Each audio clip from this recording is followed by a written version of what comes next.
नमस्कार दोस्तों, स्वागत है आपका हमारे YouTube चैनल पर। दोस्तों, मेरा नाम अवनीश कुमार पांडे है। आज जो मैं आपके लिए इम्पोर्टेंट वैकेंसी लेके आया हूँ, यह है RO ARO से रिलेटेड। इस समय इलाहाबाद हाई कोर्ट ने एक RTR की रिपोर्ट में यह जवाब दिया है कि RO ARO के लिए 472 पोस्ट के लिए भर्ती निकाली जानी है। यह भर्ती आपको अगले महीने देखने को मिलेगी, जिसमें मिनिमम अगर क्वालिफिकेशन की बात करें तो ग्रेजुएशन प्लस आपके पास एक कंप्यूटर सर्टिफिकेट होना जरूरी है। अगर हम सैलरी की बात करें तो यहाँ पर आपको 1 लाख सैलरी देखने को मिलेगी। इसके साथ साथ बहुत सारे गवर्नमेंट अलाउंसेस भी आपको इसमें देखने को मिलेंगे। दोस्तों, इस वीडियो में हम डिटेल में बात करेंगे कि यह फॉर्म आप कैसे भर सकते हैं और कब से कब तक यह फॉर्म आपका भरा जाना है। जैसा कि मैंने आपको बताया कि एक RTI फाइल की गई थी, जिसमें यह बताया गया कि जो रिव्यू ऑफिसर का पोस्ट है, यानी कि लेवल 8 का पोस्ट है, उसके लिए 372 पोस्ट वैकेंसियां यहाँ निकाली गई हैं। वहीं जो असिस्टेंट रिव्यू ऑफिसर का पोस्ट है, उसके लिए 100 वैकेंसी यहाँ निकाली गई है। इसके अलावा ये भी बताया गया कि एप्लीकेशन अगले महीने 17 अगस्त से स्टार्ट होगा और 16 सितंबर तक यह एप्लीकेशन चलेगा, जिसमें आप जो है अगर जनरल कैटेगरी से बिलोंग करते हैं तो आपको जो एग्जामिनेशन फीस है वो 800 पड़ेगी, और SC ST समुदाय से अगर आप बिलोंग करते हैं तो आपको यहाँ पर फीस 600 पड़ने वाली है। दोस्तों, इस एग्ज़ाम के साथ साथ आपको जो है कि इसका सेकेंड फेज में एक कंप्यूटर बेस्ड टाइपिंग एग्ज़ाम भी होता है, जो आपको इसके जो फेज 1 का एग्ज़ाम होता है उसको देने के 15 मिनट बाद ही आपको यह एग्ज़ाम भी देना होता है। अभी हम डिटेल में चर्चा करेंगे इसका एग्ज़ाम कैसे होता है, कितने एग्ज़ाम इसमें आपको देने पड़ेंगे, क्या इंटरव्यू होगा कि नहीं होगा, सारी चीज़ों के बारे में हम डिटेल में अब चर्चा करेंगे। जैसा कि मैंने बताया कि रिव्यू ऑफिसर का पोस्ट है जो कि 372 लेवल 8 यानी कि गेस्टेड अधिकारी के लिए आप यह फॉर्म भरेंगे। वहीं जो असिस्टेंट रिव्यू ऑफिसर है, यहाँ पर जो टोटल वैकेंसी है वो 100 है। यहाँ पर आपका लेवल 7 के पोस्ट के अंदर ये आता है। अगर हम एज की बात करें, अगर आपकी एज 18 से लेकर के 35 साल के बीच में है तो आप यह फॉर्म भरने के लिए एलिजिबल हैं। लेकिन यहाँ पर बात नोट करने वाली ये है कि आपकी जो एज लिमिट है वो काउंट होगी 1/8/2024 से। अगर इस दिन आप इस कैटेगरी में आते हैं तो ही आप यह फॉर्म भर सकते हैं। अब बात करते हैं क्या एलिजिबिलिटी है। मिनिमम जो इसेंशियल क्वालिफिकेशन है वो आपका ग्रेजुएट होना चाहिए। इसके साथ साथ आपके पास एक कंप्यूटर सर्टिफिकेट भी होना अनिवार्य है। ये दोनों पद के लिए ये दोनों चीज़ है, जैसे कि जो रिव्यू ऑफिसर है और असिस्टेंट रिव्यू ऑफिसर है, दोनों के लिए सेम क्वालिफिकेशन है। आपको डिफरेंट मिलेगा नंबर ऑफ क्वेश्चन के साथ।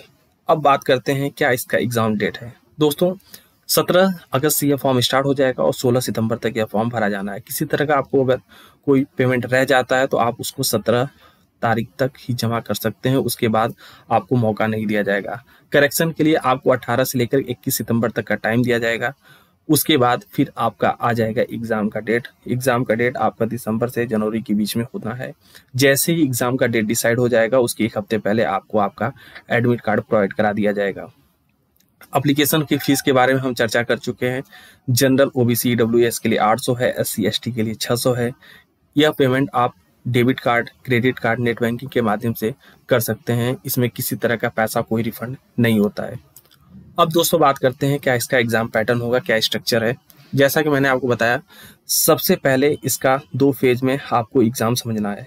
पहले फेज में जो एग्जाम होता है उसमें मल्टीपल चॉइस क्वेश्चन आते हैं जो कि 3 घंटे का होता है। अगर हम सब्जेक्ट की बात करें तो general science, history of India, Indian national movement, Indian polity, economy and culture, Indian agriculture, commerce and trade. इसके अलावा population, ecology, urbanisation, world geography से भी क्वेश्चन आपको इसमें देखने को मिलेगा।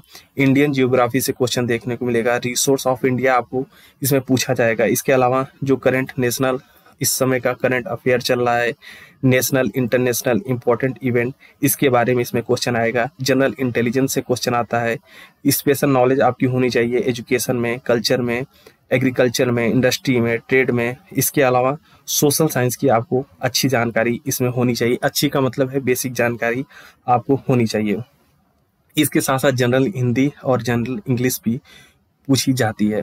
कुछ आपको एलिमेंट्री कंप्यूटर नॉलेज भी होना चाहिए, क्योंकि इसमें कंप्यूटर बेसिक नॉलेज भी फेज 1 के जो क्वेश्चन पेपर होता है उसमें पूछा जाता है। अगर हम बात करें तो इसमें टोटल 200 क्वेश्चन होते हैं, 200 मार्क्स के होते हैं, जिसके लिए आपको 3 घंटे का समय दिया जाता है। वहीं जो फेज 2 का पेपर होता है यह 15 मिनट बाद ही इसको कंडक्ट कराया जाता है, जिसमें अगर हम बात करें तो टोटल जो इसका मार्क्स होता है वो होता है 50 नंबर, जिसमें आपका जो नंबर ऑफ क्वेश्चन होता है वो होता है 1। इसमें आपको क्या करने के लिए दिया जाता है कि 500 वर्ड आपको जो है कि आपको प्रोवाइड कराए जाते हैं और बोला जाता है कि इसको आप टाइप कीजिए।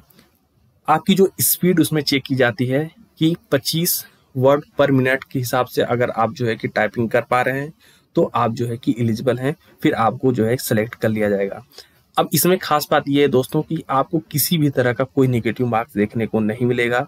जो मिनिमम क्वालिफिकेशन है इसके लिए कोई भी क्राइटेरिया नहीं रखा गया है, यानी कि आपको कोई कट ऑफ नहीं क्लियर करना है। इसके अलावा जैसा कि मैंने आपको बताया 25 वर्ड पर मिनट के हिसाब से टाइपिंग आपको जो है करनी है। टाइपिंग में आपको जो टाइपिंग है वो इंग्लिश की टाइपिंग मस्ट है, यानी कि आपसे हिंदी की टाइपिंग नहीं कराई जाएगी। दोस्तों ये बेहतर मौका है गेस्टेड अधिकारी बनने का, गवर्नमेंट क्लास ग्रेड ए अधिकारी बनने का मौका है आपके पास। अगर आप यह फॉर्म भरते हैं और इसकी एक बेहतर तैयारी करते हैं तो आप अच्छे अधिकारी बन सकते हैं, ऐसा अधिकारी जो कि आप एसएससी सीजीएल के भी ऊपर इसकी ग्रेड रखी जाती है। दोस्तों अगर आपको हमारा ये वीडियो पसंद आ रहा हो तो हमारे चैनल को सब्सक्राइब करें, लाइक करें, अपने दोस्तों के साथ शेयर करें। धन्यवाद साथियों।